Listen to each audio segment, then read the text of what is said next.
1990년대 말이었죠. 대한민국 역사상 아마 가장 큰 경제 위기 속에서 세계 1위 삼성이 정말 수조 원을 쏟아 부었지만 결국 백기를 들어야 했던 사업이 있었습니다. 네. 반도체나 만들 것이지. 이런 세간의 조롱을 뒤로하고 자동차 사업에서 철수해야 했던 삼성자동차 사건. 아마 많은 분들이 기억하실 겁니다. 그렇죠. 이건희 선대회장의 정말 오랜 꿈이 좌절되는 순간이었으니까요. 맞습니다. 그래서 당시에는 모두가 삼성은 이제 자동차를 완전히 포기했구나 이렇게 생각했습니다. 네, 표면적으로는 그렇게 보였죠. 하지만 저희 채널에서 지난 10년간 삼성그룹사의 R&D 투자 내역 그리고 M&A 기록을 전부 한번 추적 분석을 해봤거든요. 직접 다 보셨군요. 네. 그랬더니 아주 흥미로운 패턴이 발견됐습니다. 삼성은 자동차를 포기한 게 아니었어요. 포기한 게 아니었다고요? 오히려 그 실패를 교훈 삼아서 지난 30년간 훨씬 더 거대하고 더 치밀한 계획을 준비해 왔던 겁니다. 칼을 갈고 있었던 거죠. 칼을 갈고 있었다. 이 말씀이 굉장히 흥미로운데요. 사실 그 증거가 바로 지금 도로 위에 있습니다. 맞습니다. 2026년 현재 우리가 정말 선망하는 페라리나 BMW 같은 최고급 전기차의 내부를 들여가 보면 그 계획의 실체가 드러나죠. 네. 화려한 디스플레이, 웅장한 오디오 시스템, 그리고 자율주행을 관장하는 핵심 반도체까지 가장 중요한 부품들에는 어김없이 삼성의 기술이 녹아 있습니다. 바로 그 지점입니다. 오늘 저희가 파헤쳐볼 이야기가요. 완성차 업체들하고 피 흘리면서 싸우는 대신에 그들 모두를 그냥 고객으로 만들어버리는 삼성의 30년짜리 설계도, 이른바 차 껍데기만 빼고 다 만드는 전략의 모든 것입니다. 그러니까 이 거대한 산업 지형의 변화를 이해하는 것이 단순히 기업 이야기를 넘어서서 그렇죠. 여러분의 미래 자산을 어디에 두어야 할지 알려주는 중요한 나침반이 될 거라는 말씀이시군요. 맞습니다. 아마 오늘 이 이야기가 끝나면 도로 위에 있는 자동차들이 완전히 다르게 보이실 겁니다. 좋습니다. 그럼 지금부터 가상의 시나리오를 한번 통해 가지고요. 여러분이 타고 있는 자동차 안에 삼성이 얼마나 깊숙이 들어와 있는지 하나씩 살펴보겠습니다. 네. 예를 들어서 최근에 큰맘 묻고 독일 명차 브랜드의 최신 전기차를 구매한 분이 있다고 가정을 해보죠. 역시 차는 독일 기술력이지 하면서 만족스럽게 운전대를 잡았을 겁니다. 그쵸. 하지만 그 순간부터 사실은 거대한 삼성의 기술 플랫폼 안으로 들어왔다는 사실 혹시 알고 계실까요? 가장 먼저 체감하는 부분부터 한번 짚어보죠. 차에 딱 타서 시동을 걸면 운전석을 가로지르는 거대한 파노라믹 디스플레이가 켜지잖아요. 네. 눈앞에 쫙 펼쳐지는 그거요. 네, 바로 운전자의 눈에 해당하는 부분이죠. 이 선명한 화질의 커브드 OLED 패널, 이게 바로 삼성 디스플레이의 작품입니다. 그게 삼성 거였군요. 최근에 페라리가 채택해서 화제가 됐던 바로 그 기술 아닌가요? 맞습니다. 운전자는 독일 브랜드의 값을 치렀다고 생각하지만 사실 차량 내부에서 가장 비싼 부품 중 하나인 이 디스플레이의 이익은 고스란히 삼성에게 돌아가고 있는 그런 구조인 거죠. 와, 눈에 보이는 디스플레이가 삼성이라는 건 이제 알겠습니다. 그런데 사실 차 안에서 운전 경험의 질을 좌우하는 건 귀로 듣는 사운드잖아요. 오디오 중요하죠. 보통 뱅앤올룹슨이나 JBL, 하만 카돈 같은 명품 오디오 브랜드 로고가 붙어 있는데 설마 여기에도 삼성이 관여되어 있습니까? 이 브랜드들은 유럽이나 미국의 전통적인 오디오 명가들 아닌가요? 아주 정확한 질문이십니다. 바로 그 지점이 삼성의 전력을 보여주는 핵심이거든요. 정말요? 언급하신 그 모든 프리미엄 오디오 브랜드들, 사실 삼성이 2017년에 약 9조 원이라는 거금을 들여서 인수한 미국 전장기업 하만의 자회사들입니다. 9조 원이요? 와, 그 브랜드들이 전부 다요? 네, 전부 다요. 당시에는 너무 비싸게 주고 산 거 아니냐 이런 비판도 좀 있었지만 결과적으로 삼성은 자동차 인포테인먼트 시장의 왕자를 단숨에 차지하게 된 겁니다. 운전자가 음악 볼륨을 높일 때마다 삼성의 연결 재무제표가 두꺼워지는 셈이죠. 세상에, 정말 상상도 못했네요. 제 차에도 하만카돈 스피커가 있는데 이게 삼성 거였다니. 그렇죠. 그럼 눈과 귀를 지나서 자동차의 본질인 심장, 즉 배터리는 어떻습니까? 전기차 시대의 가장 중요한 부품인데요. 그렇죠. 핵심이죠. 보통 배터리 하면 LG 에너지 솔루션이나 SK온을 먼저 떠올리는데 프리미엄 독일차에 삼성 SDI 배터리가 들어갈 정도로 경쟁력이 있었나요? 시장에 인식하고 실제 기술력 사이에는 종종 격차가 좀 있습니다. 전기차의 그 폭발적인 가속력을 결정하는 고성능 배터리, 특히 BMW 같은 고성능 브랜드가 요구하는 아주 까다로운 스펙을 맞추는 건 삼성 SDI의 주력 분야입니다. 아, 그렇군요. 차세대 원통형 배터리인 P6 같은 제품이 대표적이고요. 마지막으로 이 모든 장치를 조율하는 두뇌, 즉 자율주행과 인포테인먼트 시스템을 처리하는 핵심 AP는 삼성전자의 엑시노스 오토가 맡고 있습니다. 와, 정리해보면 눈은 디스플레이, 귀는 오디오, 심장은 배터리, 두뇌는 반도체까지. 자동차의 핵심 기능이 전부 다 삼성의 손에 있다는 거군요. 네, 그렇습니다. 독일차를 샀다고 생각했는데 실제로는 삼성의 부품을 조립한 독일제 케이스를 산 셈이라는 말씀이 이제야 확 와닿습니다. 바로 그거죠. 과거 완성차의 실패로부터 얻은 교훈이 바로 이것이었군요. 맞습니다. 완성차라는 브랜드를 얻기 위해서 출혈 경쟁을 하지 마라. 대신 모든 완성차 업체가 우리 없이는 프리미엄 차를 만들 수 없게 만들어라. 아, 이것이 바로 이재용 회장 시대의 삼성의 전장 사업 철학이자 업계의 슈퍼 을이 된 배경입니다. 그리고 이 전략이 성공할 수 있었던 건 자동차 산업의 패러다임이 근본적으로 바뀌었기 때문입니다. 패러다임이 바뀌었다는 건 더 이상 엔진이나 변속기 같은 기계 기술이 중요하지 않게 되었다. 이런 의미일까요? 네, 거의 그렇습니다. 100년 넘게 세계 시장을 지배해온 독일 자동차의 아성이 무너진 이유도 거기에 있겠군요. 정확합니다. 과거의 자동차는 정밀 기계의 산물이었죠. 엔진 피스톤을 얼마나 정교하게 깎고 부품을 얼마나 단단하게 조립하느냐, 이게 핵심이었어요. 그렇죠. 장인 정신. 하지만 지금 자동차는 소프트웨어 중심 자동차, 즉 SDV로 진화했습니다. 쉽게 말해서 바퀴 달린 컴퓨터가 된 겁니다. 바퀴 달린 컴퓨터요? 네, 브레이크를 밟으면 물리적인 힘이 전달되는 게 아니라 센서가 발의 압력을 읽어서 소프트웨어가 판단하고 전기 신호로 바퀴를 제어하는 그런 시대가 온 거죠. 잠시만요. 바퀴 달린 컴퓨터라는 말이 굉장히 흥미로운데 그럼 그 컴퓨터가 대체 얼마나 복잡한 건가요? 우리가 쓰는 스마트폰이나 PC와는 비교도 안 될 것 같은데요. 상상 이상입니다. 저희가 직접 데이터를 확인해 보니까 최신 자동차 한 대에 들어가는 소프트웨어 코드가 평균 1억 줄에 달합니다. 1억 줄이요? 네, 이게 감이 잘 안 오실 텐데 참고로 미 공군의 최첨단 스텔스 전투기 F-35 있잖아요. 아, 네네. F-35. 그 F-35를 제어하는 코드가 약 2,500만 줄입니다. 와, 그럼 하늘을 나는 전투기보다 도로를 달리는 자동차가 소프트웨어 측면에서 4배나 더 복잡한 기계가 되었다는 뜻이네요. 바로 그겁니다. 아니, 그건 정말 충격적인데요. 단순히 운전만 하는 차에 왜 그렇게까지 방대한 코드가 필요한 거죠? 바로 그 지점에서 100년 장인 정신을 자랑하던 독일 기업들이 무너졌습니다. 그들은 세계 최고의 엔진을 만들었지만 코딩 실력은 정말 형편없었거든요. 코딩 실력이요? 네, 대표적인 사례가 폭스바겐의 골프 8세대 모델입니다.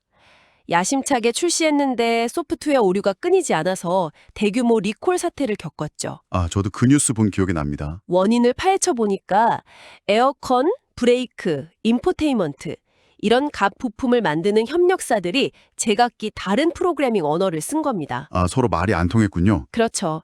A 부품은 영어를 쓰고 B 부품은 독일어를 쓰니 이 차가 제대로 굴러갈 리가 없었던 거죠. 이 모든 혼란이 삼성에게는 정말 절호의 기회였겠군요. 맞습니다. 그런 상황에서 삼성이 이 판을 완전히 장악하기 위해 던진 신의 한 수가 있었다고요? 바로 독일의 거대 부품사 ZF를 인수했다는 소식인데요. 정확히는 ZF의 핵심 사업부 중 하나인 첨단 운전자 보조 시스템 ADAS 사업부를 약 3조 원에 인수한 겁니다. ADAS 사업부요. 네. ZF라는 회사가 벤츠나 BMW의 명품 변속기를 공급하는 연매출이 60조 원에 달하는 공룡 기업이거든요. 60조 원짜리 회사가. 네. 그런 회사가 왜 자신의 핵심 기술을 삼성에 팔 수밖에 없었을까? 여기엔 미래를 너무 낙관한 나머지 좀 과도한 욕심을 부렸던 ZF의 비극이 숨어 있습니다. 비극이라면 구체적으로 어떤 상황이었습니까? 그리고 3조 원이라는 가격이 합당했는지도 궁금하고요. ZF는 자율주행 시대를 선점하기 위해서 정말 천문학결인 돈을 쏟아부었습니다. 2015년에 미국 TRW를 약 14조 원에 인수하고 14조요? 2020년에는 와부코를 약 9조 원에 인수하면서 5년 만에 22조 원이 넘는 빚을 냈습니다. 와, 22조 원? 그런데 고금리 시대가 닥치면서 이자 부담이 눈덩이처럼 불어났고 완전 자율주행 시대는 예상보다 너무 더디게 왔죠. 아, 타이밍이 안 좋았군요. 결국 파산을 막기 위해서 가장 아끼던 자산, 즉 벤츠 S클래스에 들어가는 그 카메라와 센서 기술을 가진 ADAS 사업부를 매물로 내놓게 된 겁니다. 이야, 그러니까 남들이 22조 원을 들여서 쌓아 올린 기술의 정수를 삼성이 단 3조 원에 가져온 셈이군요. 그렇죠. 정말 대박 거래처럼 들리긴 합니다. 하지만 단순히 카메라나 센서 기술만 보고 3조 원을 투자했다고 보기는 좀 어려울 것 같은데요. 삼성의 진짜 노림수는 무엇이었을까요? 바로 그겁니다. 삼성이 진짜 노린 것은 기술 그 자체가 아니었습니다. 기술이 아니면? 그 기술 뒤에 숨겨진 돈으로는 환산할 수 없는 진짜 자산, 바로 방대한 실제 주행 데이터였습니다. 데이터요? 이미 도로 위를 달리고 있는 차들에서 나오는 그 데이터를 말씀하시는 건가요? 맞습니다. 제프F의 ADAS 시스템은 이미 전 세계 1,000만 대가 넘는 차량에 장착돼서 지금 이 순간에도 도로를 누비고 있습니다. 1,000만 대요. 네, 그 차들이 독일의 아우토반, 미국의 사막, 한국의 복잡한 시내를 달리면서 데이터를 실시간으로 수집하고 있는 거죠. 비 오는 밤 희미한 차선은 어떻게 인식하는지, 눈보라 속에서 신호등은 어떻게 구분하는지. 아, 그런 극한 상황 데이터. 네, 교과서에는 없는 수많은 극한 상황의 데이터가 매일 삼성의 서버로 전송되고 있는 겁니다. 자율주행 AI를 훈련시킬 최고의 교보제를 손에 넣은 거죠. 테슬라가 가장 강력한 경쟁력으로 내세우는 것이 바로 이 실제 주행 데이터인데 이제 삼성도 그에 대항할 무기를 갖추게 된 거군요. 그렇죠. 그렇다면 이 JFF의 인수가 삼성의 기존 사업들과는 어떻게 연결되어서 시너지를 낼 수 있을까요? 이 인수를 마지막 퍼즐 조각으로 해서 삼성은 완벽한 수직 계열화를 완성했습니다. 한번 그림을 그려보시죠. 네. 도로 위 데이터를 ZF의 카메라가 수집합니다.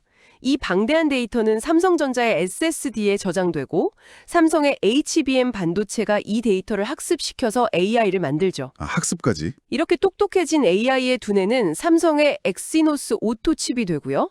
자동차의 눈과 귀는 삼성 디스플레이와 하마니, 그리고 심장은 삼성 SDI의 배터리가 책임지는 그런 구조입니다. 와, 정말 완벽한 그림이네요.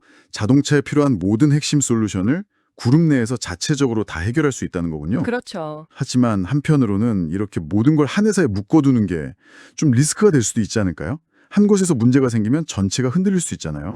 좋은 지적이십니다.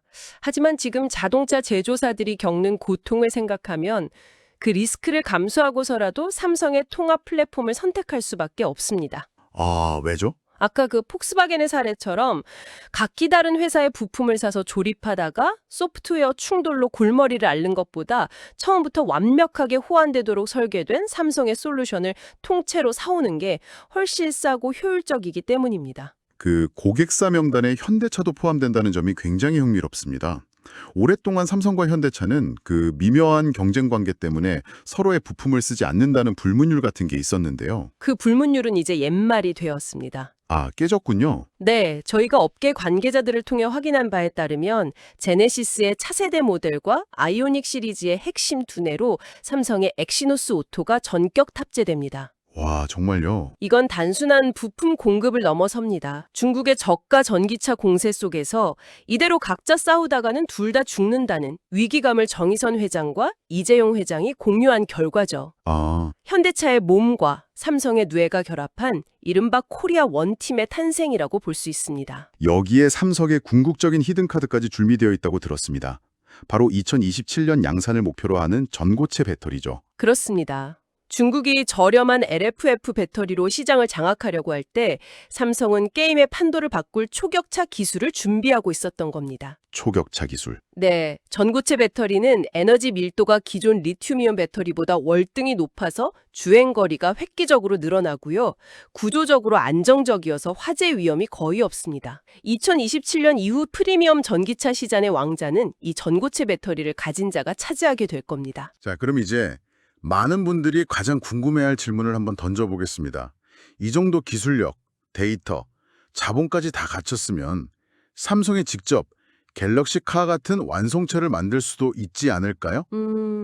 제2의 삼성자동차를 기대하는 분들도 많을 텐데요. 결론부터 말씀드리면 삼성은 가까운 미래에 절대 완성차를 직접 만들지 않을 겁니다. 절대요? 네. 만들 수 있는 능력과 만드는 것이 유리한지는 전혀 다른 문제이기 때문입니다. 왜 그런가요? 그게 더 돈이 되지 않나요? 만약 삼성이 갤럭시카를 출시하는 순간 지금 삼성의 소중한 고객인 BMW, 벤츠, 현대차는 모두 삼성의 적이 됩니다. 아, 그렇군요. 당연히 삼성의 부품을 쓰려고 하지 않겠죠. 하지만 삼성이 지금처럼 핵심 부품과 플랫폼을 공급하는 티어 1 공급사로 남는다면 전 세계 모든 자동차 회사가 삼성의 고객이 될 수 있습니다. 애플이 아이폰을 직접 만들지만 삼성은 그 아이폰에 디스플레이와 메모리를 팔아서 막대한 이익을 내는 것과 똑같은 이치입니다. 아, 그러니까 삼성의 최종 목표는 자동차를 직접 만드는 제조사가 아니라 시장의 핵심 기술을 쥐고 판을 움직이는 모빌리티의 TSMC가 되는 것이군요. 정확합니다. 설계와 조립은 당신들이 하십시오. 하지만 그 안에 들어가는 두뇌와 심장은 우리가 공급합니다. 이것이 바로 경쟁자들과 피를 흘리지 않고도 시장 전체를 지배하는 삼성만의 방식으로 완성해가는 30년짜리 복수극의 시나리오입니다. 오늘 이야기를 정리해 보겠습니다. 1990년대 삼성의 자동차 사업 철수는 끝이 아니라 새로운 시작이었습니다. 네. 자동차의 정의가 기계에서 전자제품으로 바뀌는 그날을 기다리면서 지난 30년간 정말 처절하고 치밀하게 힘을 길러온 빌드업의 과정이었던 셈입니다. 맞습니다. 이제 자동차는 거친 엔진 소리가 아니라 데이터와 코드로 달리는 최첨단 로봇이 되었고요. 그리고 삼성은 그 로봇의 두뇌와 심장, 눈과 귀를 모두 장악할 준비를 마쳤습니다. 30년 전의 치욕을 완전히 새로운 방식으로 되갚아주고 있는 것이죠. 그럼 마지막으로 이 이야기를 듣고 계신 여러분께 생각할 거리를 하나 던지면서 마무리하겠습니다. 네. 현재 삼성의 전략은 모든 자동차 회사를 고객으로 두는 공급자로 남는 것입니다.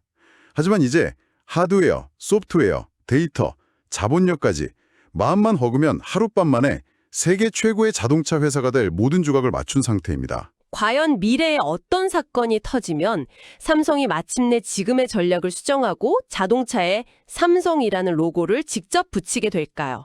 가령 테슬라 같은 강력한 경쟁자가 갑자기 무너진다거나 아, 그럴 수도 있겠네요. 혹은 누구도 예상치 못한 새로운 기술 패러다임이 등장하는 그런 순간이 온다면 말이죠.